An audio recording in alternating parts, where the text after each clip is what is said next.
Hello everyone, this is Money Mom. Welcome to the channel. I'm so over extreme frugality. Let's get started and talk about it. The reason I'm talking about this today is I was with a friend the other day. She offered to do something kind for me and spend a little money on me for something.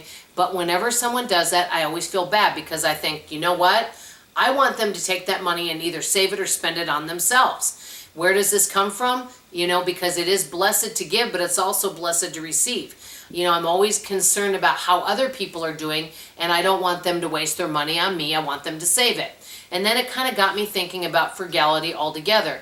A lot of times when I spend money, I feel guilty about it. One of you wrote, Dawn, if you want some Fresca, because I told you one of my favorite diet pops is Fresca, and I don't buy it, you said, you know what, life's short, buy yourself some Fresca.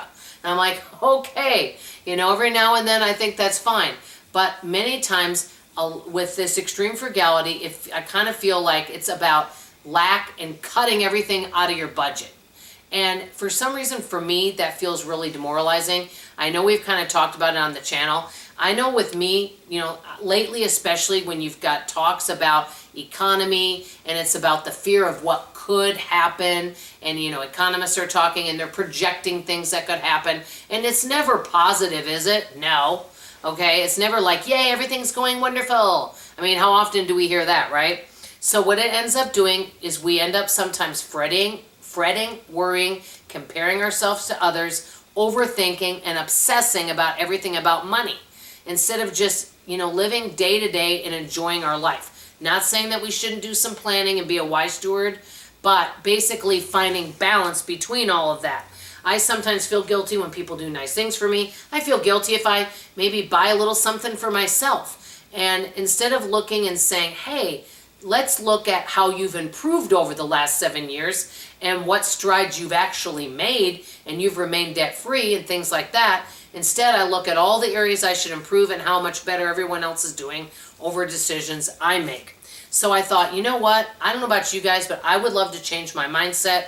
I wrote 4 things. Number 1, instead of just cutting everything back, cut out the things that no longer serve you. You no longer watch TV because you have a new hobby. Maybe cut out streaming services. Maybe you created a really fun, cozy home gym in your home because the gym that you were going to is across town and there's a lot of traffic. Maybe you do quit going to the gym, because it no longer served you. So instead of cutting everything out, cut out what no longer serves you. But if you enjoy the cleaning service or getting a monthly massage, keep those in your budget if you can.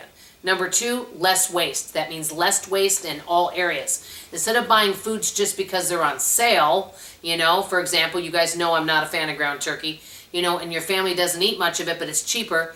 Buy the things that everyone's going to eat, you're going to enjoy, and create a capsule menu. There's going to be less waste. Same with wardrobe, which when I lose more weight, I'm going to be creating a capsule wardrobe, so I'm looking forward to sharing that journey with you. Instead of having all these thrift store, and there's nothing wrong with thrift store, or clearance tops, a lot of things that may not look the best on you, but you keep them, create a wardrobe that you really like. Maybe it's even more expensive, but you're going to really like it, which creates less waste. Buy what you like, which brings me to number 3, buy quality. So instead of buying things just because they're on sale or they're cheaper, buy that pair of shoes that's really comfortable. You might only have 2 or 3 pair of shoes, but you really love what you have. Buy quality of everything. A lot of times people are always going for the cheapest. Number 4, and we never talk about this enough, increasing wealth. And that could even be from an extra $100 a month.